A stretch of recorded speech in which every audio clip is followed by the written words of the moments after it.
계속해서 광주 전남권 뉴스입니다. 오늘도 폭염특보가 이어지면서 무더운 날씨가 예보됐는데요. 코로나19 확산세 의료진들은 더위와 사투를 벌이고 있고 야외에서 일하는 노동자들의 이중고도 커지고 있습니다. 민소은 기자입니다. 떼약볕 아래 진단검사를 기다리는 시민들이 줄지어 섰습니다. 연신 부채질을 하지만 힘든 기색이 역력합니다. 한 50분 정도 기다리는 것 같고요. 또 열들이 많으시니까 그것 때문에 좀 많이 힘들었어요. 방호복으로 꽁꽁 무장한 의료진은 그야말로 더위와의 사투를 벌이고 있습니다. 이마에 휴지를 덧대어보지만 흐르는 땀을 막기엔 역부족입니다. 잠시 벗은 장갑엔 땀방울이 빼곡합니다. 코로나19 확산세에 검사를 받으려는 시민들이 늘면서 의료진은 제대로 쉴 틈도 없이 현장을 지키고 있습니다. 눈과 입, 그리고 코 속으로도 땀이 들어갈 정도로 흐르고 있고요. 옷을 벗으면 그냥 뚝뚝 떨어져요. 그런 상황에서 지금 일을 하고 있어요. 야외에서 일하는 노동자들은 찜통 더위가 더욱 야속합니다. 안전모와 각종 보호 장비에 마스크까지 쓰고 작업을 이어갑니다. 가만히 서 있기만 해도 땀이 비 오듯 쏟아집니다. 요즘 코로나 때문에 저희들 마스크까지 착용하잖아요. 더구나 이런 혹서기에는 호흡까지 아마 푹푹 막힐 겁니다. 아마. 더위를 피할 곳이 마땅치 않은 농촌 마을 어르신들은 마을 회관으로 모였습니다. 에어컨 바람을 쐬며 더위를 식히지만 코로나19 확진자가 늘면서 무더위 쉼터가 문을 닫지는 않을지 걱정입니다. 집에서 어르신들이 에어컨을 안 틀어요. 회관에는 다 틀고 계시니까 요리 오세요. 폭염에 코로나19 유행까지 겹치면서 어느 때보다 힘겨운 여름나기가 이어지고 있습니다. KBS 뉴스 민소은입니다. 밤사이 광주 전남에서 코로나19 확진자 13명이 추가돼 어제 하루 모두 31명이 확진됐습니다. 광주 신규 확진자에는 보호자에 이어 확진된 유치원생 등 두 자녀와 집단 감염이 발생했던 동구 아동복지시설 관련 2명이 포함됐고 해당 시설 관련 확진자는 모두 15명으로 늘었습니다. 전남에서도 어젯밤부터 오늘 새벽까지 7명이 추가돼 어제 하루 확진자는 8명으로 집계됐고 이 가운데 4명은 최근 제주도를 방문한 일행으로 나타났습니다. 오늘 0시부터 전남 도내 22개 시군 모든 지역의 사회적 거리 두기가 2단계로 격상됐습니다. 전남도는 최근 일주일 동안 하루 평균 확진자가 11명으로 2단계 격상 기준에는 미치지 못하지만 수도권뿐만 아니라 지역 내 확산세에 대한 선제적 대응을 위해서 거리 두기를 격상한다고 밝혔습니다. 이에 따라 사적 모임은 8명까지 가능하지만 백신 접종자들을 인원 제한에서 제외하기로 했던 인센티브 적용은 유보되고 유흥시설과 노래 연습장은 자정부터 오전 5시까지 영업이 금지됩니다. 또 카페와 식당은 자정부터는 포장과 배달만 허용되고 모든 행사와 결혼식장 등은 출입 인원이 100명 미만으로 제한됩니다. 코로나19 방역 업무를 담당하는 나주시 보건소 직원들이 상사의 폭언과 갑질 때문에 힘들다면서 피해를 호소했는데요. 나주시 감사 결과 직원들의 주장이 사실로 드러났습니다. 그런데 이후 나주시의 인사를 놓고 피해 직원들이 반발하고 나섰습니다. 김정대 기자의 보도입니다. 코로나19 최일선에서 일해온 나주시청 보건소 직원 A씨. 업무보다 더 힘든 건 부서 상급자의 강압적인 업무 지시와 막말이었습니다. 근무 조절이 안 돼가지고 고함이나 이렇게 손가락질, 삿대질 걸면서 인격적인 모독까지 해가면서 그렇게 지시를 받고 일을 해왔었고. 상사의 눈치를 보느라 몸이 아파도 병원을 갈 수도 쉴 수도 없었습니다. 연가 병가 제가 내놓고도 한 번도 못 갔었던 경우도 있었고 9개월 동안 병원 한 번도 못 갔어요. 띄어쓰기 간격이 마음에 들지 않는다며 결제 서류를 반려하고 퇴근 시간 이후에도 서너 시간씩 붙잡혀 꾸중을 들어야 했습니다. 나주시 감사를 통해 드러난 나주시 보건소 간부 공무원의 갑질과 직원 괴롭힘 사례들입니다. 저희가 자체 조사를 해가지고 갑질로 인정이 돼서 이제 징계 사유에 해당이 된다고 보고요. 그래서 전라남도에 이제 징계 요구를 한 상황입니다. 법령 등 위반, 비인격적 대우, 그다음에 업무 불이익 유형. 나주시는 해당 간부 공무원에 대한 징계를 전라남도에 요구했습니다.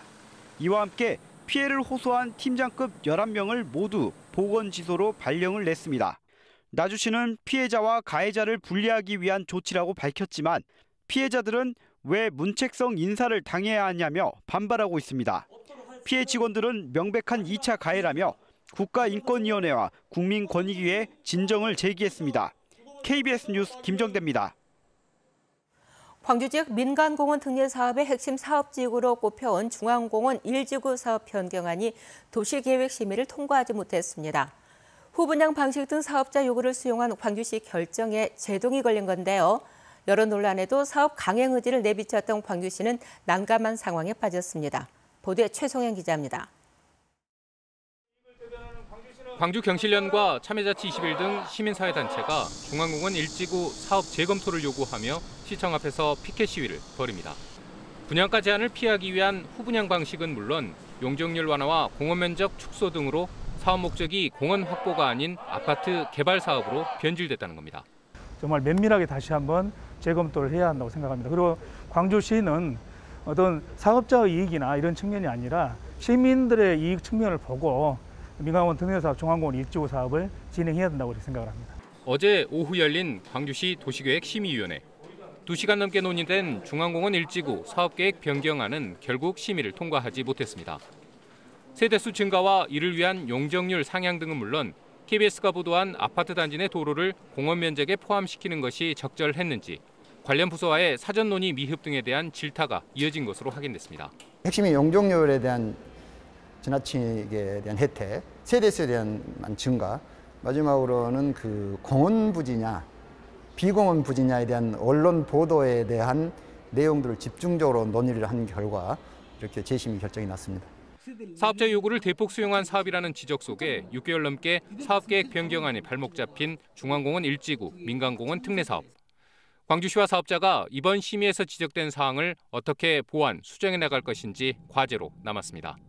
KBS 뉴스 최송현입니다. 야권의 유력 대선 주자인 윤석열 전 검찰총장이 내일 광주를 방문합니다. 대권 출마를 선언한 뒤 처음으로 광주를 찾는 윤 전 총장은 국립 5.18 민주묘지 참배와 유가족 면담, 5.18의 마지막 항쟁지인 옛 전남도청을 방문할 예정인데 여권 핵심 지지 기반인 광주에서 어떤 메시지를 내놓을지 관심이 쏠리고 있습니다.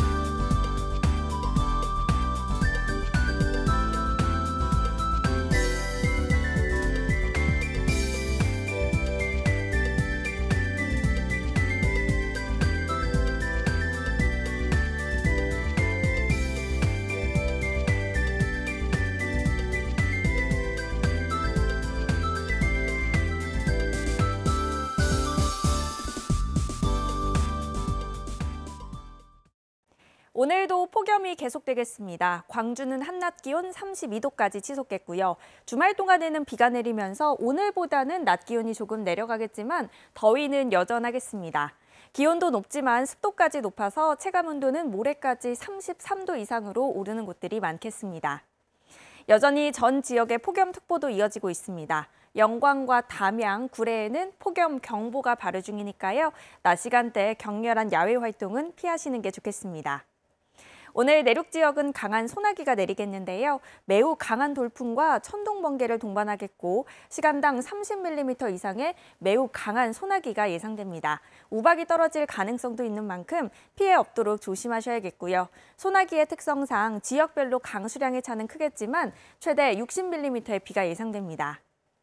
오늘 대체로 구름이 많겠고 낮 최고 기온은 담양 33도, 화순 32도까지 올라 덥겠습니다. 여수의 낮 최고 기온 29도, 순천과 광양 32도까지 치솟겠습니다. 목포와 무안의 낮 기온 31도, 영암 32도가 예상됩니다.